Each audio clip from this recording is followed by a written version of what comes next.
सारे सरप्राइज तो अभी हमने खत्म भी नहीं किए, अपने कार्ड सारे अभी प्ले ही नहीं किए। गिफ्टिंग नहीं, आपको बहुत पनिशमेंट मिलेगी। मिसाइलों के सामने S-400 परसों प्राइम मिनिस्टर ऑफ इंडिया ने फोटो खिंचवाई है। वो मैंने कंफर्म किया है ग्राउंड से कि दूसरे देश सर वो मिसाइल शिफ्ट किए गए हैं ताकि तस्वीर खिंचवाई जा सके। उसके कुर्बानियां देना बहुत बड़े हौसले की बात है और बहुत बड़ा जिगर चाहिए। नाजरीन, मज़ार कायद, मज़ार इकबाल और यादगार शोहदा पर गार्ड्स की तब्दीली और फूलों की चादरें चढ़ाने की तकरीबात भी इस दिन की अहमियत को मजीद बढ़ा रही हैं। मुल्क भर में अफवाज पाकिस्तान और शोहदा को खराज अकीदत पेश करने के लिए खसूसी तकरीबात, रैलियाँ और तकारीर का एहतमाम किया गया है। रात को इस्लामाबाद में पाकिस्तान मॉन्यूमेंट पर यौम तशक्कुर की मरकजी तकरीब मुनक्किद होगी, जिसमें वज़ीर आज़म, अफवाज के सरबराहान और शोहदा के लवाहिकीन शरीक होंगे।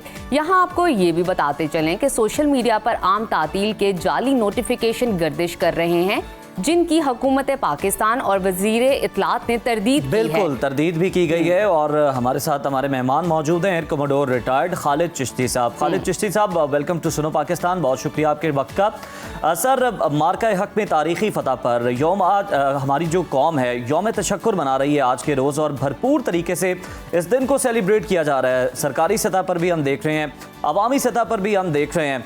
ये कितना इंपॉर्टेंट है, कितना सिग्निफिकेंट है, क्योंकि जिंदा कौमें जो अपने इस तरह के तारीखी अयाम होते हैं इनका भरपूर एहतमाम करती हैं, इन्हें बड़ा सेलिब्रेट किया जाता है।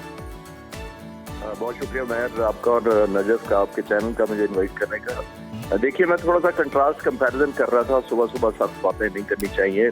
दो तरह की रजिस्ट्रेशन हो रही है। एक हमारे लीडर्स, कौमी लीडर नेशनल लेवल पर तमाम, या कौम पूरी मुत्तहिद है, बैक बाय पाक फ़िज़ाइया के सरबराह, आर्मी चीफ और बाकी सब लोग जाकर मुख्तलिफ यूनिट्स में, आर्मी की यूनिट्स में जाकर और पाक फ़िज़ाइया के एयरबेस पर जाकर उन पायलट से मिल रहे हैं और ये रजिस्टर्ड करवा रहे हैं उनकी कुर्बानियों को, उनकी बहादुरी को, उनके हौसले को।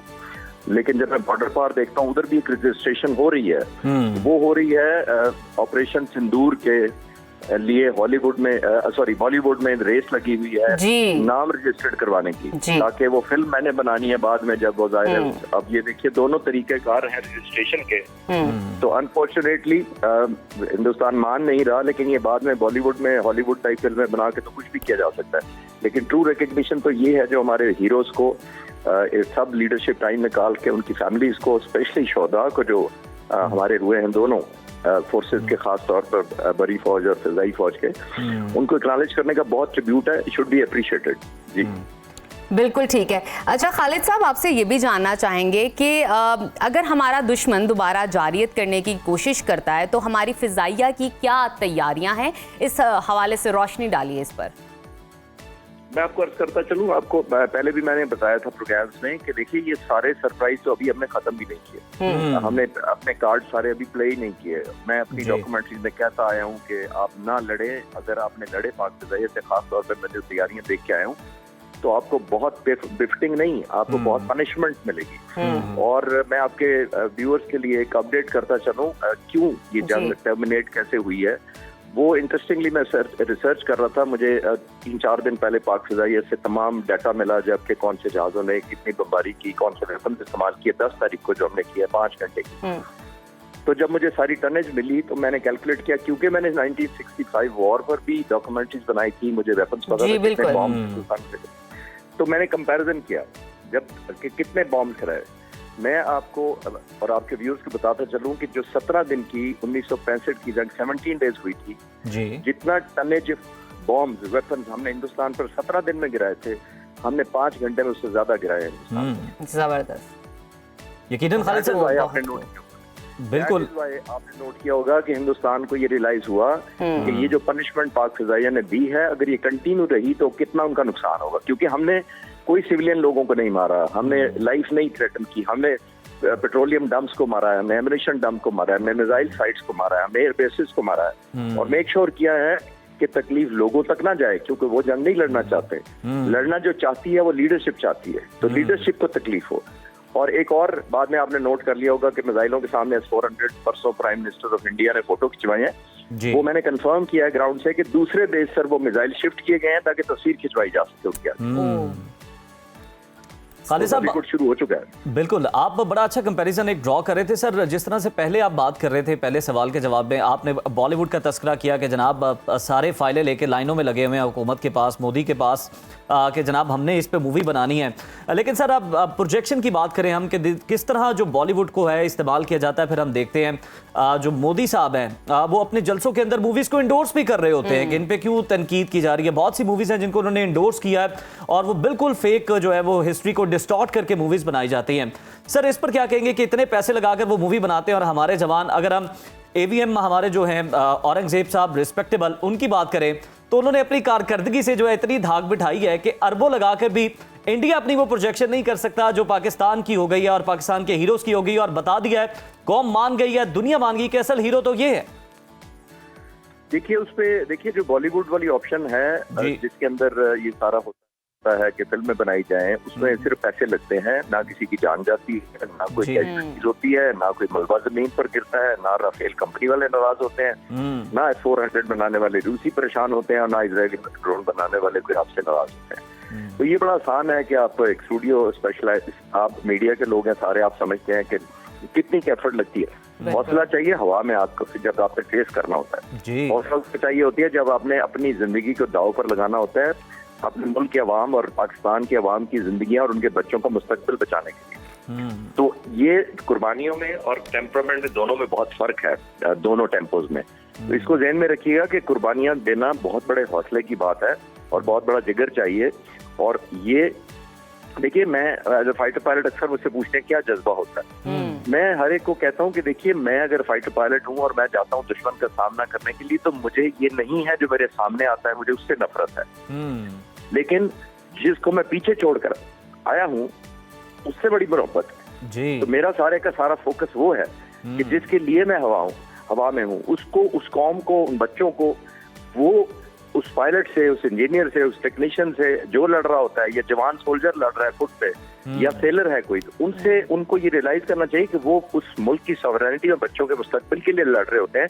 वो इसे नहीं करते पॉइंट स्कोरिंग के लिए, जैसे आपने देखा होगा हिंदुस्तान करता है दुनिया को इंटरनेशनलाइज करने के लिए, बॉलीवुड के लिए, या दुनिया में अपनी रेलेवेंस रखने के लिए, या अमेरिका को जताने के लिए कि देखो मैं तो चीन के मुकाबले में अकलौती ऑप्शन हूँ, वाहिद आपके पास ऑप्शन मैं ही हूँ।